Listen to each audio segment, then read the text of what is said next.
Voracek there, turning away from Zidlitsky. Back to Briere. Fire! Oh, Seam deflected stop. Gagne! He scored! Woohoo! And the Flyers, they get the #1 seed. Oh my God. This is just amazing. I cannot keep my excitement in my body right now. This is insane. The Flyers, they get the #1 seed. They defeat the Tampa Bay Lightning by a final score of 3-1. I'm wearing the hard hat in this one. If you know me and you've talked to me before or you've seen me at a game, I wear this to every game I go to. It's really the only thing. I used to wear it to everything, but I really only wear it to games. If you can kind of see in my videos, I have it here in the back of my room, which leans on top of Lord Stanley here. But regardless, the Flyers, they pick up a 3-1 win and the #1 seed, and they will face the Montreal Canadiens in the first round of the 16-team playoffs, if that's what you really want to call it, your traditional playoffs here in 2020. So, what is up, everyone? My name is Chris, and today, as I said, 3-1 win here for the Flyers. Very good game, really good first period. I'm going to break it down. Couple notes here to start the period. Everybody knew no Jake Voracek for this one for the Flyers. So there was really no, speculation that Jake was going to be out. It was just like, oh, Jake's out. And that was it. There was no comment by AV. Can't really give anything either. But regardless, JVR and Gostisbehere were back in the lineup, and no Steven Stamkos to start out for Tampa Bay. Going into the first couple minutes here, it was kind of a slow start again. It wasn't as bad. The Flyers have had slow starts to each period, but they've been progressively getting better with the slow start, if it makes sense. If you watch the game, you realize that it's a slow start because the other team is playing better, but the Flyers are actually starting to play better as it goes on. I thought they did that here. So it was kind of a rough start, offensive-wise. I mean, the Flyers didn't have many chances, and really their best chance ended up going in the back of the net. I'll get into that in a minute or two. But a crossbar here from Kucherov, and then he follows it up with a breakaway off an Niskanen turnover. Hart makes a great save on a guy who usually makes goaltenders look silly in Kucherov, especially on breakaways. Hart, cool, calm, collected, makes the save, and the Flyers, no harm done there. A couple of minutes later, Farabee on this new top line with him, Giroux, and Couturier. He has his best chance. It's kind of like a rolling puck, fires it wide. Nothing really major there, but it was kind of like I guess you'd say a partial mini breakaway. But regardless, no goal. A couple minutes later, this third line here, Grant, Aubé-Kubel, and JVR, they ended up potting one here. Aubé-Kubel gets one off a shot from, guess who I said should have been in the lineup in the preview, and he was, Shane Gostisbehere. You know what happens when you shoot the puck?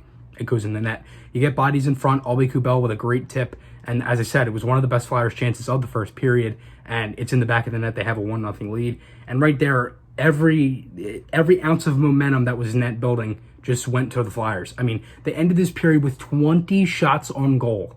The Capitals had 17 shots in the whole game the last game, and the Flyers had 20 in the first period. That's insane.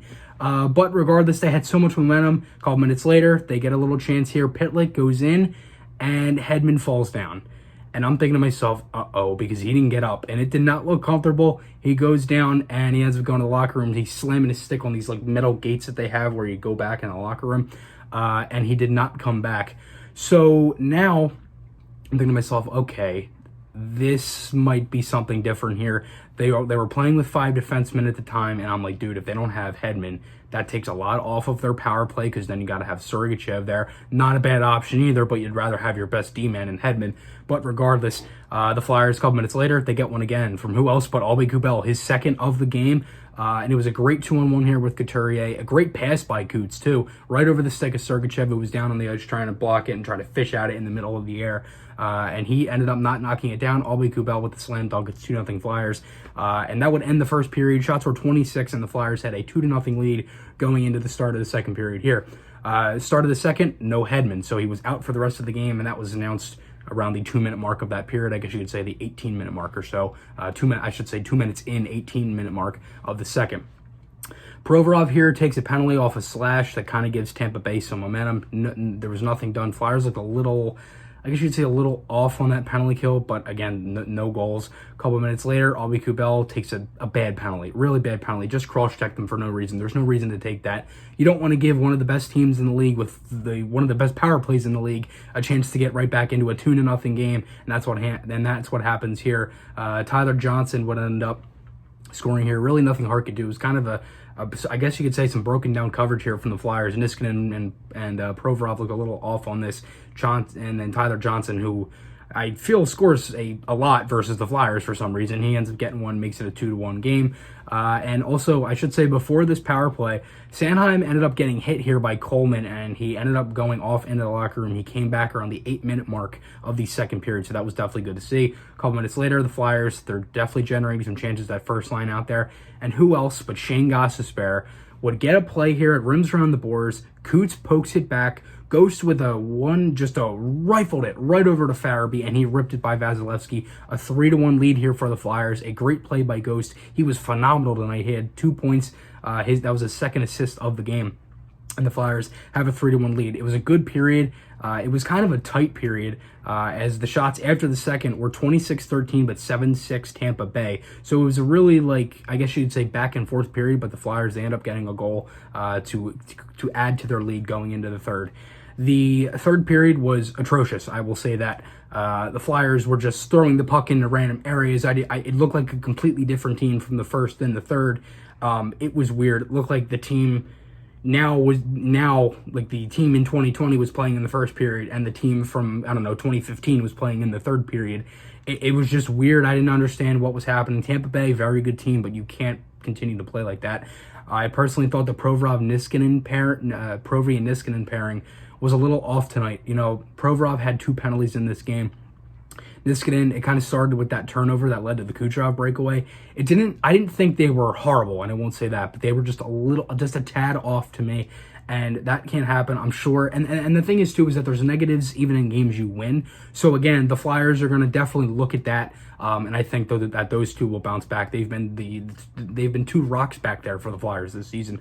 But regardless, and the third period was all Tampa Bay. So the game ends up ending, as I said, the shots after the second period are 26-13. Tampa Bay ends up with 24 shots on goal. Flyers end up with 30. Faceoffs were 50-50. So Flyers are one of the top faceoff teams in the league, and they were 50-50. Tampa Bay was 1 for 3 on the power play with the goal, and the Flyers were 0 for 3. As I said, Ghost, he actually wasn't on the first unit. He was on the second unit power play. I had read in a tweet that he was on the first unit. I put that in the comments of my preview video because I did the video before the interviews and the speculation and stuff of the lineup.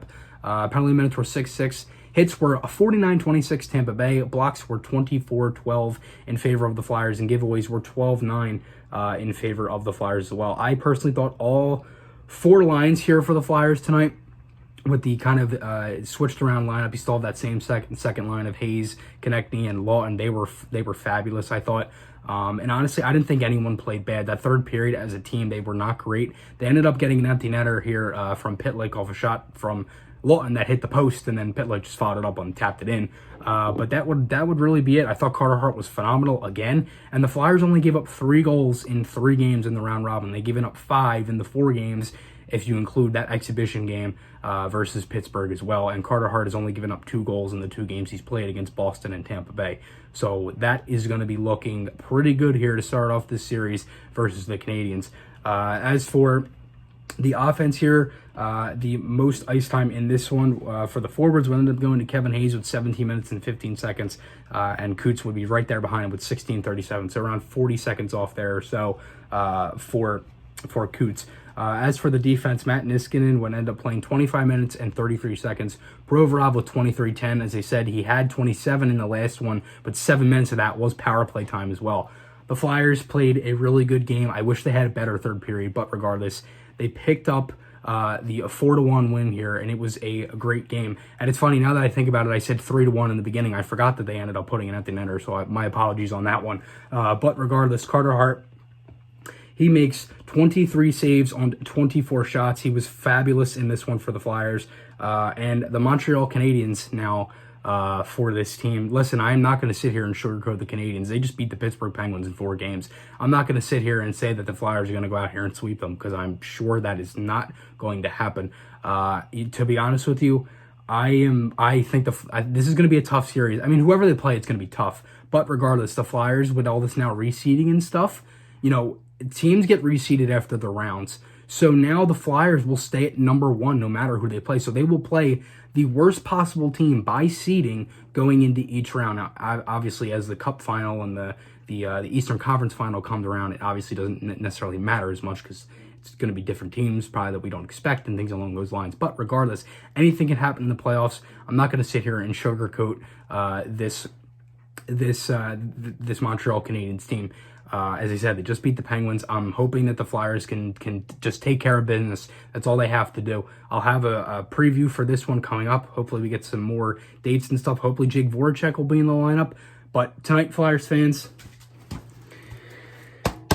celebrate, because this is the destination for this season, and the Flyers, they are in the number 1 seed in the Eastern Conference. It feels nice, I guess, to be the Eastern Conference champions at this point. And I guess you could say for the regular season, but regardless, it's pretty nice to say it. I guess you could say to have that number 1 seed here. But you know what? It's time to celebrate. This was a great game tonight from the Flyers. I hope you guys enjoyed this video. Remember, podcasts, articles, those links are on my channel. Hope you guys enjoyed this one. I'll see you guys in the next one, and goodbye.